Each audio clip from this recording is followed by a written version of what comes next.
ईश्वर के स्वरूप को ठीक प्रकार से समझ के हम ईश्वर के प्रति अपना विश्वास दृढ़ करते हैं।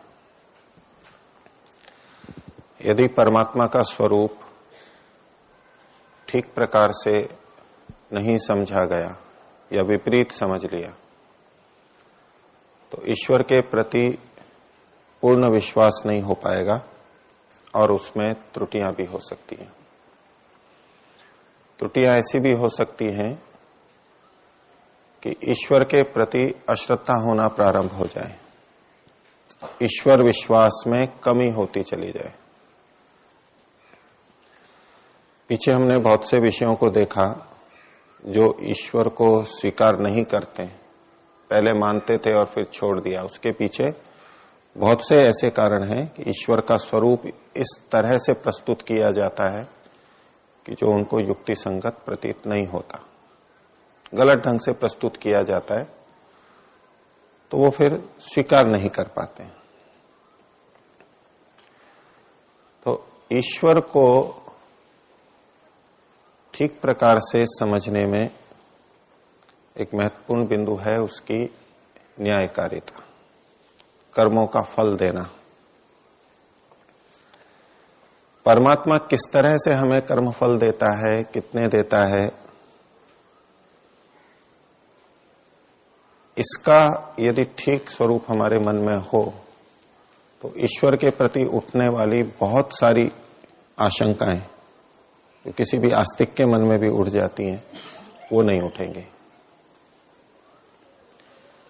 कर्मफल से संबंधित कुछ बातें हमारे मन में बार बार उठती रहती हैं। ईश्वर को हमने न्यायकारी स्वीकार किया, वो पक्षपात नहीं करता है, यथावत फल देता है। अब इसके साथ हमने ये मान लिया कि हमें जो भी सुख दुख मिलता है, साधन मिलते हैं, वो हमारे कर्मों का ही फल होते हैं। जो भी हमें प्राप्त होता है वो हमारे ही कर्मों का फल होता है, हमें किसी को भी। तो जिसको जो जो भी मिल रहा है वो उसको उसके कर्मों के अनुसार ही मिल रहा है, ये व्यापक मान्यता है। कर्मों के अनुसार मिल रहा है यानी कर्म फल मिल रहा है। कर्म फल का देने वाला कौन है? तो परमात्मा कर्म फल का देने वाला है। ये बातें मान भी ली किसी ने। अब समाज में वो देखता है कि ये अधार्मिक है, ये दुष्ट है, ये छल कपट करता है, इसके पास तो सुख साधन अधिक है।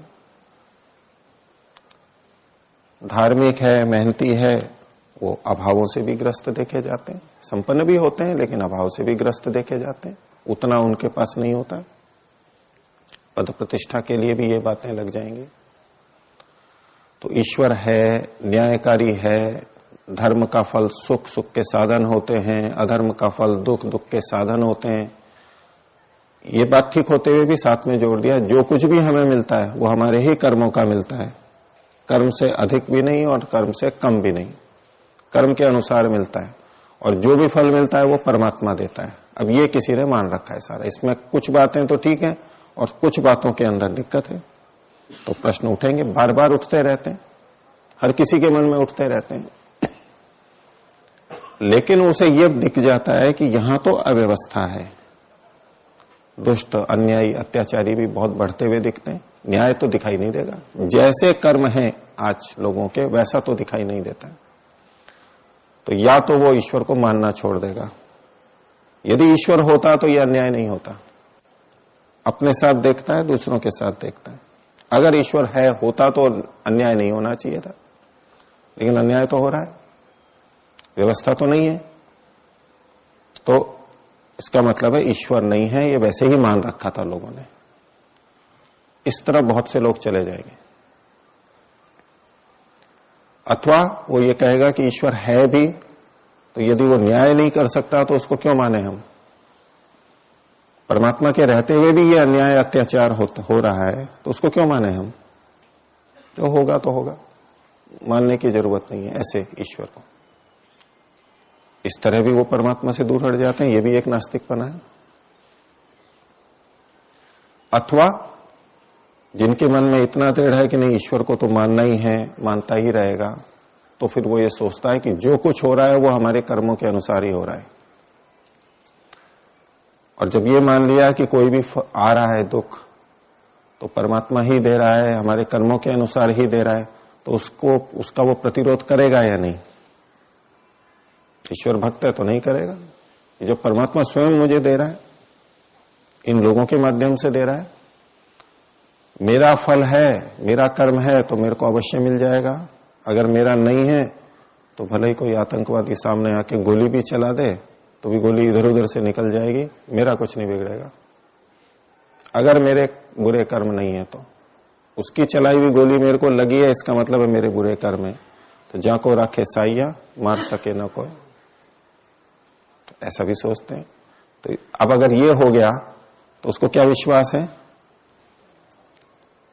कि मेरे अगर कर्म ही बुरे नहीं हैं तो कुछ भी नहीं होगा मेरे को, तो फिर किसी सुरक्षा की जरूरत नहीं है। देश की सीमाओं की भी और आंतरिक व्यवस्था, सुरक्षा, घर की भी जो हम सुरक्षा करते हैं, ताला लगाते हैं, चौकीदार रखते हैं, इस सब की कोई आवश्यकता नहीं है। क्योंकि अगर होना होगा तो कितने भी ताले और कितनी भी सुरक्षा में भी हो जाएगा। व्यर्थ हो गया ना ये सब रखना। और यदि नहीं होना होगा तो वैसे ही नहीं होगा। इनके रखने से क्या, ये इनका रहना तो व्यर्थ हो गया। सारी सुरक्षा का, न्याय व्यवस्था का, पुलिस का, सब व्यर्थ है अगर ऐसा कोई मानता है तो या तो वो अपने पुरुषार्थ छोड़ देगा, अपनी सुरक्षा के, रक्षा के उपाय छोड़ देगा। ये गलत व्यवहार हो जाएगा अब उसका, दुखी होगा जीवन में खूब। हमारा देश भी हुआ, गुलाम हुए हम। ये सोच लिया गया राजाओं के द्वारा कि ये आक्रमणकारी आ रहे हैं, हमारे देवता इसकी रक्षा कर लेंगे, क्योंकि वो हमारे इष्ट हैं, हम उनका पूजन करते हैं, वो हमारी रक्षा कर लेंगे।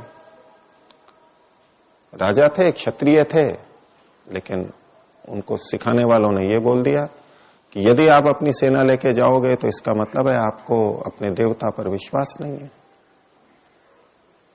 अगर देवता है और देवता रक्षा करने वाले और हम सेना लेकर के जा रहे हैं, इसका मतलब है देवता पर विश्वास नहीं है। देवता क्रुद्ध हो जाएंगे, नाराज हो जाएंगे, ईश्वर नाराज हो जाएगा।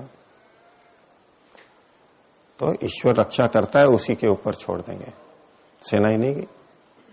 दूसरे आ गए, आक्रमण कर दिया, पददलित हुए, सैकड़ों वर्षों तक गुलाम रहे, शोषित होते रहे, पिटते रहे, और फिर भी क्या मानते रहे, हमारे भाग्य में ही ऐसा था, हमारे कर्म ही ऐसे थे, और गुलाम हो गए।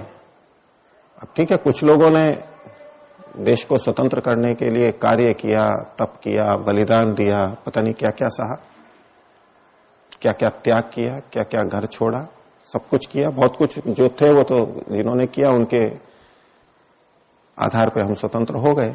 लेकिन अधिकांश लोग इसमें सक्रिय नहीं थे और अपनी नियति मान के चलते थे, ऐसा ही होगा। कुछ लोगों ने दिलाई है आजादी, कुछ प्रतिशत लोगों ने। बाकी तो ठीक है, जैसा चल रहा है, कौन झंझट ले, वैसे भी नहीं लेते।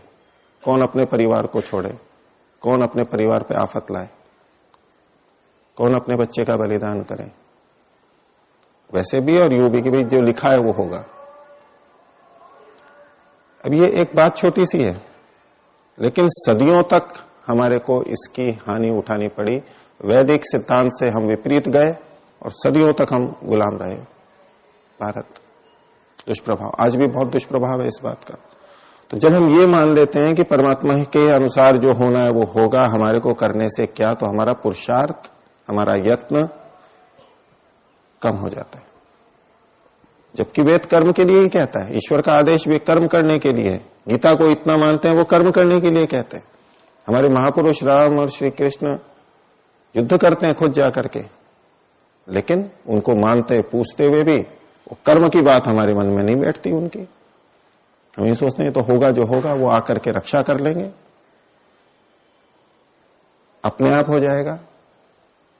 ये ईश्वर के स्वरूप को ठीक न समझने के कारण से है।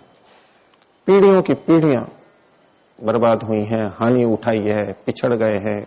इतना व्यापक प्रभाव है इन छोटी सी बातों का।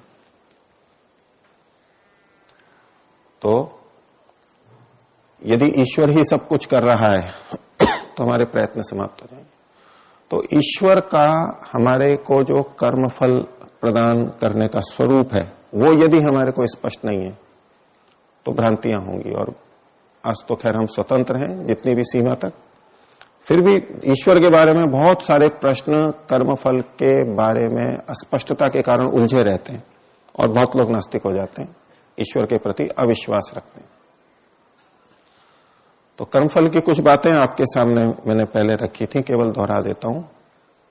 जो न्याय संगत उचित है, जो व्यवस्था है, वो पहला, जिसने कर्म किया है उसी को फल मिलता है, उसी को मिलना चाहिए, अच्छा बुरा जो भी है, दूसरे को नहीं कि करे कोई और भरे कोई, इसे न्याय नहीं कहते। दूसरा, जितना या जैसा कर्म किया है वैसा ही फल मिलता है। अच्छा किया है तो अच्छा, बुरा किया है तो बुरा, उल्टा नहीं होता है कभी भी। जो ईश्वर की तरफ से होता है उस पर ध्यान देना मुख्य रूप से। और तीसरा, जो फल देने वाला है उसको पता होता है कि मैं इसको इस कर्म का ये फल दे रहा हूं। जिसे किसी के कर्मों का ही नहीं पता है, वो यदि कुछ करता है तो उसे फल नहीं कहा जाता। जैसे न्यायाधीश को पता है किसने क्या किया तो वो जान करके दंड देता है, तो उसको माना जाता है। लेकिन वैसे ही कुछ भी नहीं पता है और यूं ही कह दिया तो उसको फल नहीं कहा जाता। अगली बात कि जितना भी फल है वो ईश्वर ही देता है, ऐसा नहीं है। ईश्वर भी देता है, उसका अपना अलग स्वरूप है। और ईश्वर ने हमें फल देने के लिए विधान भी कर रखे हैं कि कौन किसको फल भी दे सकता है, न्याय कर सकता है। जैसे राजा, न्यायाधीश, माता पिता, अधिकारी अपने अपने क्षेत्र में ये भी हमें फल देते हैं, दे सकते हैं, चाहे वेतन के रूप में, चाहे और किसी रूप में दंड भी दे सकते हैं। ये भी व्यवस्था है, ये भी ईश्वरकृत है, ये भी वेदोक्त है, वेद सम्मत है। केवल ईश्वर के आधार पर छोड़ दें कि यहां हम कुछ नहीं करेंगे, जो करना होगा ईश्वर करेगा, ऐसा नहीं है। ईश्वर ने इनके लिए अपने कर्तव्य बनाए हैं और इनको करना होता है उचित ढंग से। जितना कर पाते हैं, बाकी बचा हुआ ईश्वर करता है। तो केवल ईश्वर ही देता है, ऐसा नहीं है। तो अब इस आधार पर हम कुछ और निष्कर्ष निकालते हैं। जो अभी तक बातें कही हैं उसमें कहीं अड़चन लगती हो तो बात कर सकते हैं, नहीं तो जो सिद्धांत हमने स्थिर किया उसके विपरीत कोई बात नहीं जानी चाहिए। अगर विपरीत आ रही है, कोई टकराव आ रहा है, तो हमें फिर विचारना चाहिए कि ये ठीक है, ये ठीक है। जैसा हम शुरू से ईश्वर के स्वरूप को समझने में करते आ रहे हैं कि ईश्वर के बारे में यदि कोई मान्यता, कोई स्वरूप हम पिछले वाले से विरोध में आ रहा है तो हमें विचार करना चाहिए कि ये दोनों नहीं हो सकते, कोई एक हो सकता है या हो सकता है दोनों भी गलत हो। जहां भी विरोध लगे वहां विचार करना है हमें, तब हम ठीक ठीक चीज प्राप्त कर पाएंगे। नहीं तो गड़बड़ उल्टी सीधी बातें भी, परस्पर विरुद्ध बातें भी हम मानते रहेंगे बिना विचार के। तो अब जब हम लोक व्यवहार में जाते हैं, जब हम कल भी जो मैं बात रख रहा था आपके सामने, अन्य प्राणियों की भी और मनुष्य की भी, हमें जितना भी दुख के साधन प्राप्त हो जाते हैं, बाधाएं प्राप्त हो जाती हैं, वो सब यदि हमारे कर्म के अनुसार ही माने जाएं, उसी समय मिलना है, वही मिलना है, उतना ही मिलना है, तो जो जो इसके निमित्त बनते हुए हमें दिखाई दे रहे हैं, चाहे कोई मनुष्य, चाहे कोई पशु, चाहे कोई और, वो सब भी निश्चित होने चाहिए। इसी समय हमें मिलना था, इसी से मिलना था, इतना ही मिलना था। तो जो अन्य मनुष्यों के द्वारा हमें सुख दुख, सुख के साधन, दुख के साधन मिल जाते हैं बिना हमारे कर्म के, वो सारा निश्चित होना चाहिए। लेकिन वो निश्चित अगर करेंगे तो कर्म की स्वतंत्रता एक तो खंडित होती है, बहुत बड़ा दोष आएगा। दूसरा, ये जो दूसरे हमें दे रहे हैं सुख या दुख, इन्हें पता है क्या कि हमारा कर्म क्या था, हमारा कर्माशय क्या था। हम अपना भी देख सकते हैं, हम किसी को सुख भी दे देते हैं, दुख भी दे देते हैं, उसके कर्म के अनुसार नहीं। उसने मेहनत की है, उसको वेतन दे रहे हैं, ये तो कर्म के अनुसार दे दिया हमने। लेकिन वैसे ही जो हम किसी को बाधा पहुंचा देते हैं, वैसे ही जब हम किसी को सहयोग कर देते हैं, हमें कुछ नहीं पता है उसका, लेकिन हम दे देते हैं, तो फल वो माना जाता है जब जो कर्म के अनुसार दिया जाता है। हमें पता ही नहीं है इनके पूर्व कर्म क्या है, कर्माशय क्या है, तो जो हमारे द्वारा दिया जाएगा या दूसरे हमें देंगे, उसको फल नहीं कह सकते। और जो देने वाला है, जो निमित्त बन रहा है, उसको नहीं पता है कि इनके कौन से कर्म हैं, तो जो फल का देने वाला जो जानता है कि इसके ये कर्म है, वही दे सकता है, नहीं दूसरा नहीं दे सकता। अब इस कसौटी पर हम कस के देखें कि हमें जीवन भर में जितना सुख दुख मिलता है दूसरों के द्वारा, वो सारे हमारे कर्म को जानते हैं?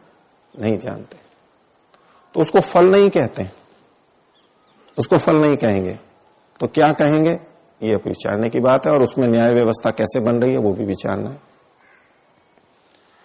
तो यदि किसी आतंकवादी ने आकर के गोली चलाई और हम मर गए, या कोई व्यक्ति मर गया, तो कर्म किसने किया था? यहां पर आतंकवादी ने किया था, गोली चलाई और कुछ जो भी किया। और हम कहते किसको है, फल किसको मिला? जो मर गया उसको। कर्म भी दिख रहा है और ये फल भी दिख रहा है। ये भी प्रश्न बहुत से लोग करते हैं, किया तो किसी ने, भोग को ही रहा है, ये कौन सा विधान हुआ? तो चूंकि आतंकवादी ने जो गोली चलाई, अन्यायपूर्वक किसी की हत्या की, ये कर्म, इस कर्म का फल उसी को मिलेगा। सिद्धांत क्या है? जो करता है उसी को मिलता है, जब तब उसको फल कहते हैं। करे कोई और दूसरे को मिल रहा है तो इसको फल नहीं बोलते। तो आतंकवादी ने जो किया उसका फल उसको मिलेगा। अभी नहीं मिल रहा है ये, क्योंकि अभी तो कुछ हुआ ही नहीं है उसको। चालक ने दुर्घटना कर दी असावधानी से, बहुतों को चोट आ गई, अब ये चालक का दोष है। चालक ने दुर्घटना की, पीड़ा बहुतों को हो गई, तो ये औरों का फल नहीं मिला है उनको, उनका कर्म ही नहीं था, कर्म तो चालक ने किया था। चालक का फल उसको मिलेगा, चाहे तो न्याय व्यवस्था से या ईश्वरीय व्यवस्था से, मनुष्य की व्यवस्था से या ईश्वरीय व्यवस्था से। वो जो उसको कर्म के अनुसार मिलेगा वो उसका फल कहलाएगा। और चालक को पता ही नहीं था कि जो बैठे हैं किसके कौन कौन से कर्म है और उनको इतना इतना फल देना है, उसके अनुसार मैं ऐसी टक्कर मारूं, ये तो व्यवस्था नहीं मिलेगी। तो इसको फल नहीं बोलते, इसको नाम तो कुछ देना चाहिए। इसको कहते हैं परिणाम। किसी क्रिया का परिणाम है बस ये, इसे फल नहीं है। ऐसी जो सारी बहुत सारी घटनाएं होती हैं, ये उन क्रियाओं का परिणाम होती है, फल नहीं होती है वो। हम सामान्यतः उसको सबको फल बोल देते हैं, लेकिन अगर उसको फल भी बोल रहे हैं तो हमें ये समझना चाहिए, मन में स्पष्ट रखना चाहिए कि एक तो कर्माशय के अनुसार हमें मिलता है वो फल है, और एक ये जो इस तरह की चीजें होती हैं, देने वाले को पता ही नहीं है, निमित्त है, उसको पता ही नहीं है कि हमारे कर्म क्या है, कितने हैं, तो इसको फल नहीं कहेंगे, इसको हम कहेंगे ये परिणाम हुआ है। अब यहां न्याय व्यवस्था क्या होगी? तो जिसने किया है उसका फल उसी को मिलेगा, और जानकार व्यक्ति देगा, ईश्वर या कोई मनुष्य, राजा न्यायाधीश। एक बात, ईश्वर का न्याय दोनों तरफ कैसे होता है, करने वाले को भी और उस करने वाले का प्रभाव जिस पे हुआ है, अच्छा है बुरा, उस पर भी, दोनों पे होता है। ये न्याय नहीं है ईश्वर का कि जिसने किसी की हत्या की तो चलो उसको भी मार दिया, मृत्यु दंड दे दिया, और जो मर गया उसका क्या होगा, उसको जो हानि उठानी पड़ी उसका क्या होगा, उसके साथ भी तो न्याय होना चाहिए। और समाज के अंदर जो जीवित रहते हैं उनके लिए कुछ क्षतिपूर्ति व्यवस्था न्यायालय करता है, उसको हम उचित ही मानते हैं, ठीक है, और परमात्मा उसकी पूरी पूरी क्षतिपूर्ति करता है। तो जो पीड़ित हो गया है, मर गया है, अंग भंग हो गया है, तो ये जो उसको पीड़ा हुई, ये जो साधन छिन गया उसका, ये उसके कर्म का फल सोच करके नहीं दिया गया था, वो तो किसी ने कर्म किया, उसका ये परिणाम इस पे आ गया। अब ईश्वर की यहां क्या न्याय व्यवस्था होगी, उसके लिए अलग अलग दृष्टि है, कुछ भी हो सकती है उनमें। होगा न्याय, हम संभावना कर सकते हैं कि क्या क्या न्याय हो सकता है। तो एक तो यह है कि उस व्यक्ति का जो पीड़ित हुआ है उसका भी अपना जो कर्माशय है, सबके कर्माशय रहते हैं अच्छे बुरे, तो ये जो उसको दुख कष्ट हुआ, वो दुख कष्ट, उतना दुख कष्ट जितने पाप कर्म का फल तभी उसको आगे मिलता ईश्वरीय व्यवस्था से, जितना होता, जितना दुख भोगा गया, जितने साधन छिन गए, उतना ये मान लिया गया कि इसने भोग लिया है। दिया नहीं गया था कर्मानुसार, वो तो संयोग से हो गया, किसी ने कर दिया, नहीं करता तो नहीं भी होता उस समय। उतना पाप कर्माशय क्षीण हो जाएगा, कम हो जाएगा। तो जो मर गया है, पीड़ित हो गया है, उसको उसके साथ न्याय हो गया ना, जो आगे मिलना था वो भी मिल गया, कोई बात नहीं। एक संभावना। दूसरी संभावना, कोई कहे कि भाई नहीं, उसके हो सकता है पाप कर्माशय हो ही नहीं, इतने पुण्यात्मा हो, अच्छा व्यक्ति हो, इतने पाप ही नहीं है, तो फिर क्या होगा? तो उसका दूसरा तरीका है, वो भी न्याय कहा जाता है कि जो हानि हुई है उसकी पूर्ति हो जाए, अतिरिक्त सुविधाएं आगे मिल जाएं, जो चीज छिन गई है वो उसको मिल जाए, उसके कारण से जो देर लगी है, उसको जीवन चला गया है, कुछ वर्ष चले गए हैं, उसकी भी पूर्ति हो जाए। ये पूर्ति भी की जा सकती है, ये दूसरा तरीका है। दो चीजें संगत हो सकती हैं। तो हुआ तो न्याय ही है, ईश्वर तो न्याय ही करेगा, अपराधी को दंड मिलेगा और जो पीड़ित हुआ है उसके साथ भी न्याय होगा। अब ईश्वर भी न्यायकारी रहा, मनुष्य की कर्म की स्वतंत्रता भी रही, तो परिणाम होने पर भी न्याय तो हमारा हो ही जाता है। अब इससे और अगली एक बात, इससे जुड़ी हुई बात है कि हमारे मन में कई बार ये आ जाता है, पीछे भी जो मैंने रखा उस पर प्रश्न ये हो सकते हैं कि किसी ने हमारे को पीड़ित किया और उससे हम दुखी हो गए, तो उतनी उतनी जो भी कोई हानि करेगा हमारी, वो परमात्मा उसके न्याय कर देगा हमें। इसलिए भी वो असावधानी रख सकता है कि ताले भी खुले हैं, कोई बात नहीं, चोर आके ले गया तो ले गया, तो उतनी पूर्ति हो जाएगी हमारी, परमात्मा पूर्ति कर देगा। रेलवे स्टेशन पर बैठे हैं, सावधानी रखी नहीं, वो चोर ले गया, वो चक्का ले गया, तो ठीक है, हमारी क्षतिपूर्ति परमात्मा कर देगा। तो यहां ये बात ध्यान रखनी होगी, हम यदि अपने कर्तव्य का पूरा पालन कर रहे हैं, पूरी सावधानी कर रहे हैं, जितना हम रोक सकते हैं अन्याय अत्याचार को उतना कर रहे हैं, फिर जो हमारे को समस्या होती है उसकी पूर्ति होती है। हमारी लापरवाही से हमारी हानि हो जाए, उसकी पूर्ति नहीं होती, क्योंकि हम ईश्वर की आज्ञा का भंग कर रहे होते हैं। हम देश की सुरक्षा ना करें, जो कि वेद में पदे पदे लिखा हुआ है, बहुत बार लिखा हुआ है, अस्त्र शस्त्र रखें, सुरक्षा करें, दुष्टों को पकड़ें, दंड दें, बंद करें, वो कर नहीं रहे हैं हम, उसमें हमारी कमी है। अब जो हमारे को हानि हो जाएगी, उसमें जितनी हमारी भूल है, पुरुषार्थ की न्यूनता है, उस हिसाब से कम क्षतिपूर्ति होगी। जैसे अन्य प्राणियों में पूर्ति होती है उतना पूरा होगा, क्योंकि वो जब भी कोई उसका विरोध करता है, मारने का प्रयास करता है, वो हमेशा पूरा बचने का प्रयास करते हैं, जितना वो कर सकते हैं, जहां तक वो कर सकते हैं अपने साधनों के अनुसार उतना करते हैं, और फिर भी होता है वो उनको पूर्ति पूरी मिलती है। तो हमारा पुरुषार्थ होने पर ही तब भी हमारे साथ अन्याय अत्याचार हो जाता है तो उसकी पूर्ति पूरी मिलेगी, नहीं तो कम मिलेगी, जितनी हमारी ढिलाई है। दूसरा, ये जो फल को हम देखते हैं, इसमें सुख दुख पे केंद्रित नहीं रहना चाहिए हमें, कि जितना सुख हुआ, जितना दुख हुआ, उसके अनुसार हमारा कर्माशय क्षीण होगा, ऐसा नहीं। उतनी क्षतिपूर्ति होगी जितना दुख हुआ हमें। दुख तो हम अपनी अज्ञानता से भी पैदा कर लेते हैं। हानि हुई है छोटी सी और दुखी हो गए हम अधिक, और कोई व्यक्ति होता है जिसको हानि तो अधिक हो गई लेकिन दुखी हुआ कम, साधक है, संयमी है, योगी है, सहनशील है। तो कर्म फल का जो हमारा व्यवस्था रहती है वो सुख दुख पे केंद्रित नहीं रहती, उसका मापने का पैमाना सुख दुख नहीं होता है, उसका मापने का पैमाना साधन होते हैं। कितने साधन दिए गए। हम किसी होटल पर भोजन करने जाएं और भोजन करें तो जितनी उसकी कीमत है उतना ही उस भोजन की कीमत वो लेगा।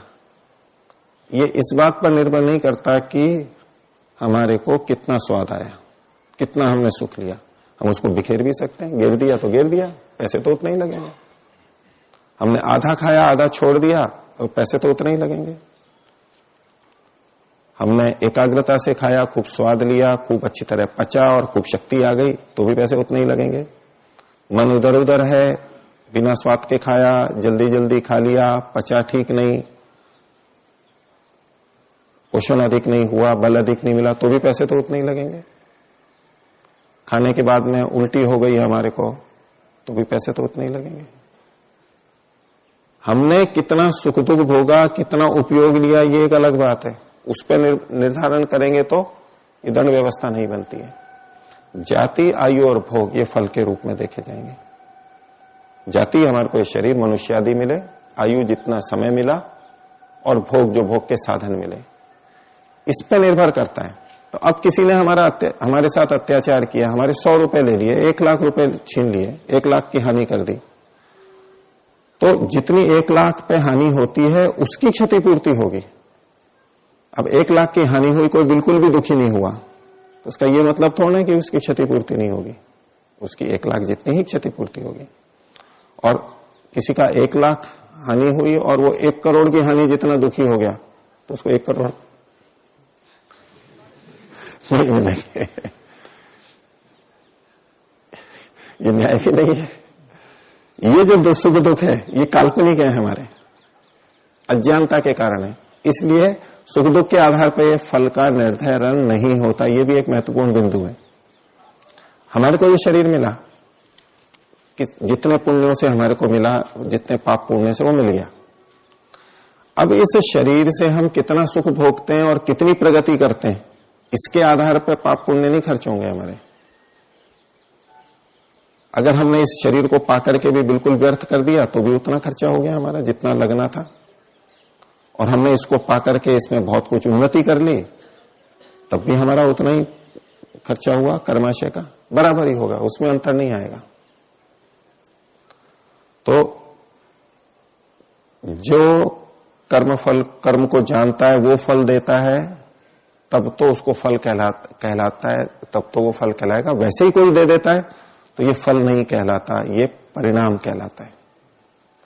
अब किसी ने रिश्वत दी और हमने रिश्वत ले ली, अब ये लोग कह देते हैं भाई इसके अपने कर्म थे इसीलिए रिश्वत ले पा रहा है, नहीं तो कैसे ले पाता ये। उसको भी पुण्यों से जोड़ देते हैं।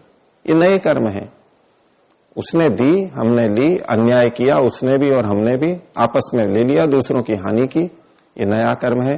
हाँ, ये जो रिश्वत का पैसा लिया है उतना पाप कर्माशय हमारा, उतना पुण्य कर्माशय घट जाएगा। भोग हम अपना ही रहे हैं, दूसरे का नहीं। सोचता व्यक्ति ऐसा है कि मैंने दूसरे को ले लिया, लौकिक दृष्टि से ठीक है, लेकिन ईश्वर की दृष्टि से जिसने भी जो भी कुछ भी भोगा है, चोरी से कैसे भी, जितना भोगा है उतना कर्माशय उसका अपना घटता है। और दूसरों को जो कष्ट दिया इस तरह रिश्वत आदि लेके, उसका दंड अलग मिलेगा। तो कोई फायदा नहीं है वैसे तो, लेकिन कोई फायदा समझना चाहे तो समझ सकता है। तो ये है परिणाम। तो फल और परिणाम, एक चीज और है, उसको आगे देखेंगे। आज इतना ही रखते हैं। प्रणव।